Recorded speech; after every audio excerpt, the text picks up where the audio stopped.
দর্শক, শহীদ বুদ্ধিজীবী দিবসে রাজধানীর মিরপুরে শহীদ বুদ্ধিজীবী স্মৃতিসৌধে জাতির শ্রেষ্ঠ সন্তানদের প্রতি শ্রদ্ধা নিবেদন করছেন সর্বস্তরের মানুষ।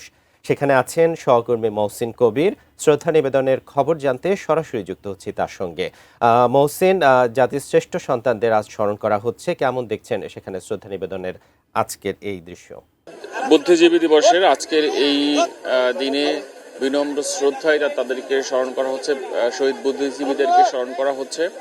এবং আমরা এই মুহূর্তে রয়েছি মিরপুরের শহীদ বুদ্ধিজীবী স্মৃতিসৌধের এখানে সকালে রাষ্ট্রপতি মোহাম্মদ শাহাবুদ্দিন এবং প্রধান উপদেষ্টা ডক্টর মোহাম্মদ ইউনুস তাদের যে শ্রদ্ধা নিবেদনের মধ্য দিয়ে মূল আনুষ্ঠানিকতা শুরু হয়েছে। রাষ্ট্রীয় যে আনুষ্ঠানিকতা, রাষ্ট্রীয় যে শ্রদ্ধা সেটি জানানো হয়েছে। তারপর মুক্তিযুদ্ধ মন্ত্রণালয়ের পক্ষ থেকে শ্রদ্ধা জানানোর পর, মুক্তিযোদ্ধারা শ্রদ্ধা জানানোর পর সর্বসাধারণের জন্য এই শহীদ বেদি, মিরপুরের শহীদ বুদ্ধিজীবী স্মৃতিসৌধের যে শহীদ বেদি, সেই বেদিতে শ্রদ্ধা নিবেদনের জন্য সকলের জন্য উন্মুক্ত করা হয়েছে। এবং এর আগে আমরা দেখাচ্ছিলাম যে বিভিন্ন রাজনৈতিক দল এসছে, বিশেষ করে বিএনপির পক্ষ থেকে বিএনপির মহাসচিব মির্জা ফখরুল ইসলাম আলমগীর তিনি শ্রদ্ধা নিবেদন করেছেন। তারপর বিএনপির বিভিন্ন যে অঙ্গ সংগঠন, সহযোগী সংগঠন, তারা শ্রদ্ধা নিবেদন করেছেন। এখনও বিভিন্ন রাজনৈতিক দল আসছেন এবং আমরা দেখছি যে বুদ্ধিজীবীদের প্রতি শ্রদ্ধা জানানোর জন্য যে লম্বা লাইন, যে দীর্ঘ লাইন, যে দীর্ঘ অপেক্ষা সাধারণ মানুষের, বিভিন্ন রাজনৈতিক দলের, সামাজিক সংগঠনের, সেটি এখনও রয়েছে। এবং সেই লম্বা যে লাইন, দীর্ঘ লাইন, সেটি এই শহীদ বেদি থেকে শুরু করে একেবারে শহীদ বুদ্ধিজীবী স্মৃতিসৌধের যে মূল ফটক, সেই মূল ফটক পার হয়ে গিয়েছে। এবং সাধারণ মানুষও এখানে এসে ব্যক্তিগত পর্যায়ে অনেকে এসছেন, তারা শ্রদ্ধা নিবেদন করছেন। সংগঠনের পক্ষ থেকে এসছে, রাজনৈতিক দলের পক্ষ থেকে এসছেন, বিভিন্নভাবে মানুষ এখানে এসে তারা শ্রদ্ধা নিবেদন করছেন জাতির এই সূর্য সন্তানদের। জানেন যে 1971-এ যখন মুক্তিযুদ্ধ চলছিল, সেই সময়ে বিজয়ের মাত্র ঠিক দুদিন আগেই এই যে শহীদ বুদ্ধিজীবী, যারা জাতির সূর্য সন্তান, যারা বাংলাদেশকে বিশ্ব দরবারে তুলে ধরতে যারা বুদ্ধিবৃত্তিক কাজ করতেন, সেই সকল বুদ্ধিজীবীদেরকে পাকিস্তানি হানাদার বাহিনী বিজয়ের মাত্র, অর্থাৎ বাংলাদেশের যে বিজয়ের মাত্র দুদিন আগে তারা হত্যা করে বাংলাদেশকে মেধাশূন্য করার জন্য। তো সেই যে তাদের যে সেই চক্রান্ত পরেও বাংলাদেশ গত 54 বছরে মাথা তুলে দাঁড়িয়েছে।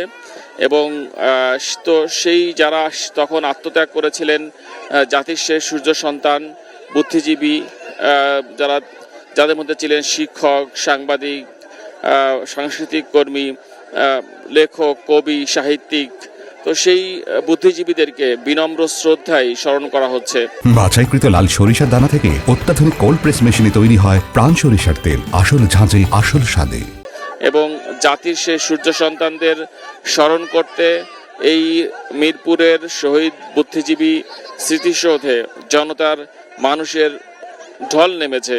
এবং আমরা দেখছি যে সকাল থেকে যখন রাষ্ট্রীয় আনুষ্ঠানিকতা শুরু হয়, তারপর যখন সর্বসাধারণের জন্য এটি উন্মুক্ত করা হয়, এই শহীদ মিরপুরের যে শহীদ বুদ্ধিজীবী স্মৃতিসৌধ প্রাঙ্গণ, তারপর থেকেই লোকারণ্য।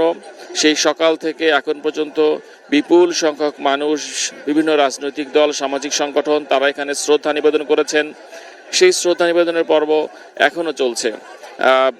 যেমন বিভিন্ন রাজনৈতিক দলের কথা বলছিলাম, একই সঙ্গে বিভিন্ন প্রতিষ্ঠানে এসছেন। কিছুক্ষণ আগে দেখছি যে জাহাঙ্গীরনগর বিশ্ববিদ্যালয় কেন্দ্রীয় ছাত্র সংসদের পক্ষ থেকে শ্রদ্ধা জানানো হয়েছে।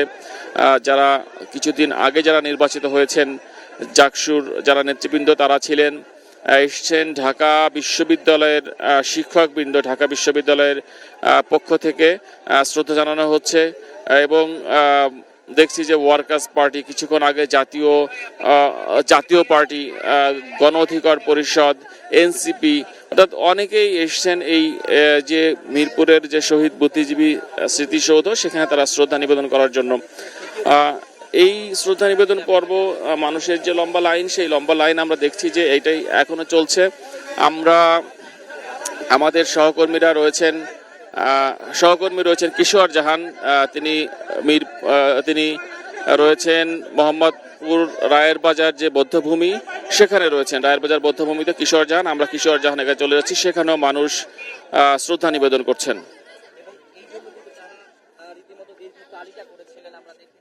স্থানের চিত্র আর রায়ের বাজারের চিত্রটা একেবারেই উল্টোল্টি হয়তো বা বলতে হবে, কারণ বেলা যত গড়িয়েছে প্রত্যাশা ছিল হয়তোবা মানুষের ঢল বাড়বে, কিন্তু বান্না দেখতেই পাচ্ছেন এখন আসলে সংখ্যাটা আরও কমে গেছে।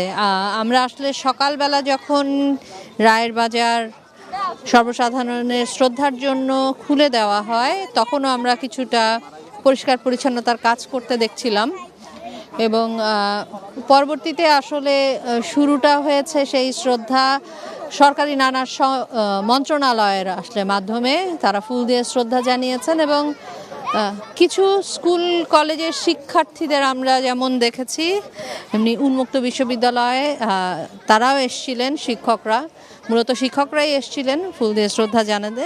শিক্ষার্থীদের সম্পৃক্ততা কিছুটা কম লেগেছে, অনেকটা চোখে পড়ার মতোই কম লেগেছে। স্কুলগুলো যেসব স্কুলগুলো থেকে এসেছেন, কিছু স্কুলে আসলে শিক্ষার্থীরা এসেছেন স্বতঃস্ফূর্তভাবে শ্রদ্ধা জানাতে, তবে অধিকাংশ স্কুলের শিক্ষক কর্মচারী সেই ব্যানারটি আসলে ছিল এবং সেটি আসলে আমাদের চোখে পড়েছে। কিছুটা সময় মানুষের ঢল থাকলে এখন আসলে বেলা যতটা গড়াবে আশা করা হচ্ছিল, প্রত্যাশা ছিল হয়তো বা মানুষের শ্রদ্ধার ঢলটা বাড়বে, কিন্তু এই মুহূর্তে বান্না দেখতেই পাচ্ছেন তুলনামূলক কিন্তু সংখ্যাটা বেশ কম। আইন শৃঙ্খলা রক্ষাকারী বাহিনীর সদস্যরা যেমন আছেন অনেক সংবাদকর্মী, সেই হিসেবে আসলে শহীদ বেদিতে এই রায়ের বাজার বৌদ্ধভূমিতে স্মৃতিসৌধে আসলে শ্রদ্ধা জানাতে আসা মানুষের সংখ্যাটি কম।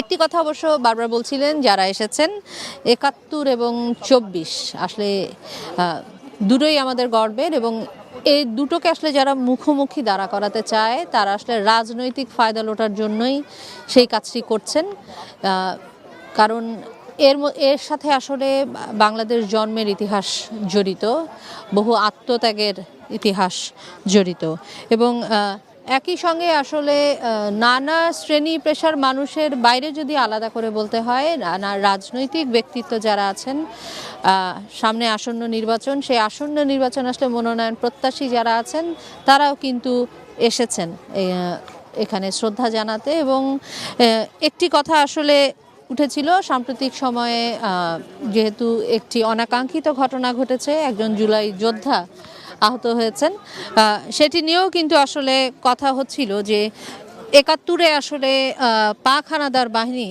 যেমন নীল নকশা করেছিল নতুন বাংলাদেশ যেন মাথা তুলে দাঁড়াতে না পারে সেই বন্দোবস্ত করার চেষ্টা করেছিল, একইভাবে ২৪-এর গণ অভ্যুত্থানে যে নতুন নেতৃত্ব তৈরি হয়েছে বা হচ্ছে, তারা যাতে এগিয়ে নিতে না পারে তাদের আন্দোলন কিংবা এই দেশকে, তারও একটা নীল নকশা এ ধরনের হামলা মনে করছেন অনেকে। তবে শহীদ বেদিতে আসলে এই রায়ের বাজার বৌদ্ধভূমিতে আমরা কিন্তু সকাল থেকে কোনো শহীদ পরিবারের সদস্যদের কিন্তু আমাদের চোখে পড়েনি এই রায়ের বাজার ভূমিতে সকাল থেকে। হয়তোবা বেলা যত বাড়বে আসতেও পারে ওনারা, কিংবা তাদের উপস্থিতি আমাদের চোখেও পড়তে পারে, তবে এখন পর্যন্ত কিন্তু আসলে এমনই চলছে। রায়ের বাজার বৌদ্ধভূমিতে শ্রদ্ধা নিবেদনে মানুষের খুব বেশি ঢল নেই, সেটি আসলে বলতেই হবে। এই মুহূর্তে রাজশাহীতে চলে যেতে চাই, এবং রাজশাহীতে আমাদের সহকর্মী আছেন, তার থেকে জানবো রাজশাহীতে আসলে শহীদ বুদ্ধিজীবী দিবসের আয়োজন সম্পর্কে।